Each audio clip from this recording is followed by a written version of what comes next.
जब देश में लोकतंत्र स्थापित करने की बारी आई तो इस देश में एक विधान की ज़रूरत पड़ी और किसी भी सभ्य समाज के संचालन के लिए कुछ नियम और कायदे कानून की ज़रूरत होती है। उसको बड़े ही विस्तार से खिलजी जी ने समझाया है, तो मैं उसको दोहराना नहीं चाहूँगी, लेकिन यही कहना चाहूँगी कि दर्जनों भाषाएं, सैकड़ों विधि, हजारों विधान है।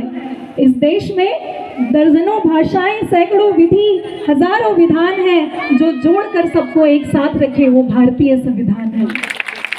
संविधान ने इस देश के भूगोल को भारत में बदला है।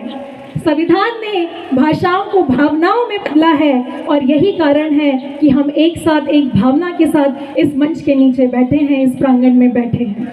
मैं आप सभी को बहुत बहुत धन्यवाद देती हूँ। महिलाएं भी उतनी ही तादाद में हैं। एक महिला होने के नाते मुझे बड़ा हर्ष महसूस हो रहा है कि जितने मेरे भाई हैं उतनी मेरी माताएं बहनें भी हैं। तो मैं चाहूँगी हम सब माताओं बहनों के लिए भी एक बार ज़ोरदार ताली बजाएं कि वह अपना चूल्हा चौका छोड़कर आज हमारे बीच में उपस्थित हुई हैं। उनके ऊपर दोहरी तीहरी बहुत सारी जिम्मेदारियां होती है, उसके बाद भी हम सबके साथ कंधे से कंधा मिलाकर वो आज यहाँ आई हैं, तो बड़ी ही खुशी की बात है। बात करते हैं भारतीय संविधान की, तो भारत का संविधान भारत का सर्वोच्च विधान है। हम सभी जानते हैं जितने भी कानून नियम बनाए जाते हैं उसकी एक धुरी अगर कुछ है तो वो भारतीय संविधान है। समाज को निष्पक्ष न्याय मिले, न्याय प्रणाली मिलेगी, ऐसा सोचकर संविधान बनाया गया था। नागरिकों को मौलिक अधिकार मिलेंगे, ऐसा सोचकर भारतीय संविधान बनाया गया था। भारतीयों को आज़ादी मिलेगी, ऐसा सोचकर भारतीय संविधान बनाया गया था। और हम सबको नहीं भूलना चाहिए कि भारतीय संविधान में हम सब भारत के नागरिक हैं, तो भारत के संविधान में हम सबको कर्तव्यों की भी जिम्मेदारी दी है। अगर हम अधिकार की बात करते हैं तो हमें अपने कर्तव्यों को भी नहीं भूलना चाहिए।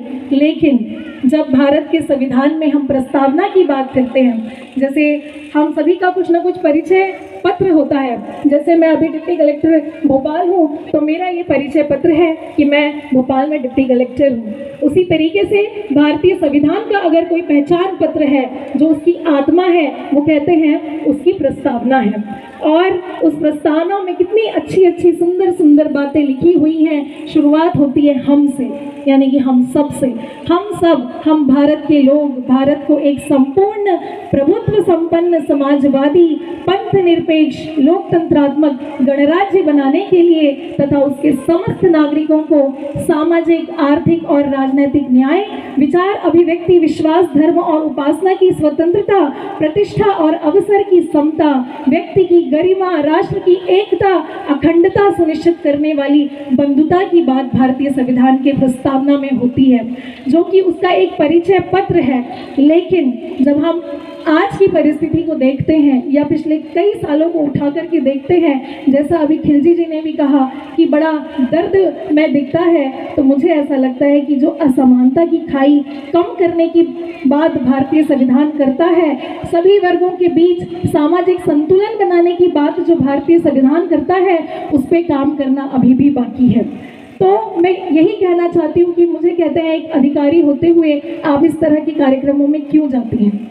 तो मुझे ऐसा लगता है कि जब मैं एक अधिकारी होते हुए उस कुर्सी पे बैठती हूँ और ग्रामीण अंचलों से दूर सुदूर से आए हुए मैं अपने भाई बहनों को देखती हूँ जिनके पाँव में चप्पल नहीं होती, जिनके बदन पे ढंग से कपड़े नहीं होते, तो मुझे बड़ा दर्द होता है, बड़ी तकलीफ होती है कि आज भी हम कहाँ हैं, हमारा देश कहाँ है।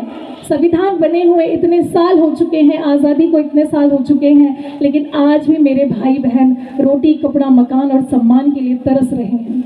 वो दर्द है जो मुझे खींच लाता है मेरे समाज के बीच में। तो मुझे कोई परवाह नहीं कि मैं अधिकारी होते हुए भी अपने भाई बहनों के बीच में बैठती हूँ, और अब तो मैं बैतूल की बेटी भी हूँ। तो भारतीय संविधान ने हम सबको समानता की, स्वतंत्रता की, समता के अधिकार दिए हैं। और तो और आप सभी, हम सभी, मैं किसी समाज धर्म को अलग नहीं मानती, इसीलिए मैंने भारतीय संविधान को साक्षी मान के शादी की है। क्योंकि हम रीति रिवाजों में उलझते हैं, पाखंड की तरफ जाते हैं, लेकिन जब हम भारतीय संविधान की बात करते हैं तो वही एक ऐसा संविधान है, एक ऐसी किताब है जो हम पूरे भारत देश को एक माला में पिरोता है, सारी मोतियों को एक माला बनाता है और एक सुंदर सी माला भारत के मानचित्र पर दिखाई देती है, वो भारतीय संविधान की माला है।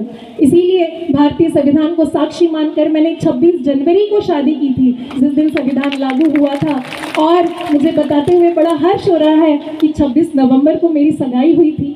तो आज मेरी सगाई 26 नवंबर संविधान दिवस और 26 जनवरी को मेरी शादी। तो इस तरीके से जो बाबा साहब को मैंने घूट घूट करके पिया है, तो मुझे लगता है कि मेरा पूरा जीवन उन्हीं के लिए समर्पित है, उन्हीं के मिशन को आगे बढ़ाने के लिए समर्पित है।